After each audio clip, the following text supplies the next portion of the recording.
Hello, respected viewers. Here I am on Robben Island, South Africa. So just off the coast of Cape Town, in the middle of Table Bay. Anyway, and so it was uninhabited when the first Dutch people settled in 1652. Obviously, Khoisan people and Bantu people were living on the mainland for millennia. But anyway, the Dutch used it for various purposes, as a garrison, as a leper colony, so on. And then the United Kingdom took over the Cape Colony, this was then called, right at the end of the 18th century, and used it as a garrison, likewise as a prison, thought to be inescapable because the fast flowing and very cool waters around about, shark infested. Robben meaning seal in Afrikaans. So seals used to come up here, and of course the seal is the favorite meal of a great white shark. And anyway, so you can see lots of those documentaries about sharks hunting seals around here. So it thought to be a very bad idea to try and swim out of here. And then you can see all the birds which gather here. So most famously, from 1961, the apartheid government, they put members of the African National Congress, the Pan-African Congress here, but I think black people only. Some of the guards were almost all white, a few of them were coloured as a mixed race people. So I've read Long Walk to Freedom, which is Nelson Rolihlahla Mandela's autobiography, and part of it about his time here and having to work in the quarry. They weren't allowed sunglasses for many years. The light reflecting off the whiteness was almost blinding.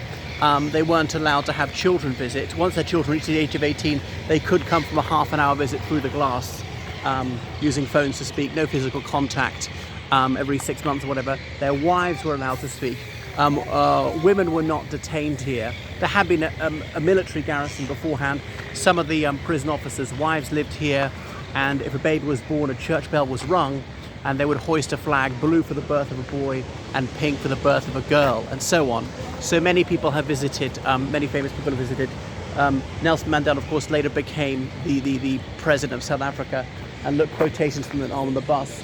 I learned that courage was not absence of fear, but the triumph over it. The brave man is not he who does not feel afraid, but he who conquers that fear. So when he came here, he got a life sentence. There'd been the Rivonia treason trial. Had been expected he'd get the death penalty. He's charged with hoogverraad, as I said in Afrikaans, high treason. But how could he owe any loyalty to a state that discriminated against him? Apartheid was inegalitarian. Of course, black people having to carry passes at all times. They couldn't even freely travel around their own country. So the apartheid government claimed to be very anti-communist, but actually behaved like communists with their social engineering and their control freakery. So not allowing people to do what they want at the free market. As in, the best person gets the job and whatever, we sell things to the highest bidder, restricting people. There's obviously no good reason why a pupil should not be admitted to the school on the basis of race or ethnicity, or people shouldn't get whatever jobs, be banned from certain jobs because of their skin colour, or not allowed to live wherever, not allowed mixed race political parties or mixed race teams, or even teams of different races playing against each other. So it's preposterous that there was such a deprivation of rights. It's unwarrantable, but we're very glad that's over. It's never ever going to come back. And there were severe sanctions against South Africa. Now, I know apartheid apologists would say the situation in many other African countries was worse. Now, Nelson Mandela, he never claimed to have been tortured or mistreated. Obviously, conditions were not nice here. He had to work very hard, and so on. So he had a fair trial. I know apartheid was unjust, definitely, but his trial was not rushed. He was provided with excellent attorneys. He was allowed to speak in his defense. The rules of evidence were shown. So he was not a political prisoner. I know apartheid is bad. I'm glad it was overthrown. And had he not used force, it would have lasted longer, might have even lasted to this day. But he was not here for simply holding political opinions or expressing them, or peaceful protests, trying to use force to overthrow the government. Most people say that was amply justified, sure, but attempting to overthrow the government is illegal in every country. So I think people shouldn't be misleading in saying that. Anyway, that's across Table Bay towards Table Mountain beyond. So yeah, he was magnanimous. So in that case, an excellent president in the conciliation he achieved with the white community. But in some ways, dreadful. South Africa had about the highest murder rate in the world under him. The AIDS crisis continued apace. And what else? There was obviously too much poverty for most black people. Ideally, there'd be no pauperism whatsoever. So there were some serious failures under his leadership. One of the things the apartheid government would say, okay, it was already a tu quoque argument, what about this? What about what's going on in Uganda under Idi Amin? Atrocities there. Or, terrible defalcation in Zaire, as it then was, now the Democratic Republic of Congo, under Mobutu Sese Seko Kokoro Wazabanga. Or Botswana is about the only democracy in Africa. Everyone else is a dictatorship. Why is it that we're singled out for sanctions and nobody else is? Now, the situation in the apartheid government was bad. There was a lot of state violence. But in some African countries, it was even worse. How come we're uniquely subject to sanctions? What about all these hideous regimes north of the Limpopo? The apartheid government would say, but black people in South Africa got higher wages than in any other country in sub-Saharan Africa, a longer life expectancy, lower infant mortality, a higher literacy rate, and that's true, but that's because of the enormous mineral wealth of South Africa. It's not because the whites were generous.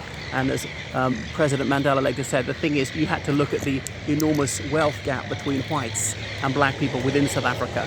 Don't let's look between the difference between South Africa and the remainder of the continent.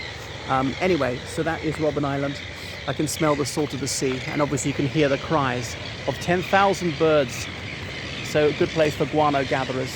Eucalyptus trees were brought here by the British administration from Australia in the early 19th century. So yeah, and there was an English Catholic nun who was here in the mid 19th century. Came in 1846 to look after the lepers, and then she dived into the sea to save someone who was drowning, but alas and alack didn't succeed, and she actually drowned herself. So she most nobly laid down her life in this valorous attempt to save another, and people who were social outcasts. 95% of people are immune to leprosy, but that wasn't widely understood at the time. It wasn't, it was contagious, so they obviously didn't want that terrible disease rotting through people's fingers, toes, noses, and all the rest of it.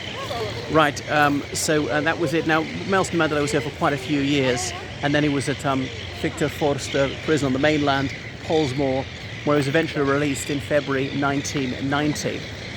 And it was a very slow transition to democracy. It wasn't whether sure the full equality was going to come about. So the apartheid government, well, some of them were outright racialists. Others say, wait a second, democracy simply doesn't work in Africa. We've got parliamentary government, at least amongst one race. By the late 1980s, they'd included Asians in that and coloured people. That was still excluding about 70% of the population, saying, well, they got their homelands, Botswana, Vendai, Transkei, Ciskei, KwaZulu-Natal. That's the indigenous people of this country. These homelands were very small and were impoverished, and they didn't really correspond to the original homelands of the Bantu peoples, these Bantustans. And the idea was to keep as much of the economic resources of the country in white hands. So obviously that was racialist and inequitable. So I'm very glad it's gone and we can mingle freely. I'm very much a race mixer. So yeah, people have much more personal freedom than they did under the apartheid government. It should never have been implemented in the first instance. I'll switch it off now. Goodbye.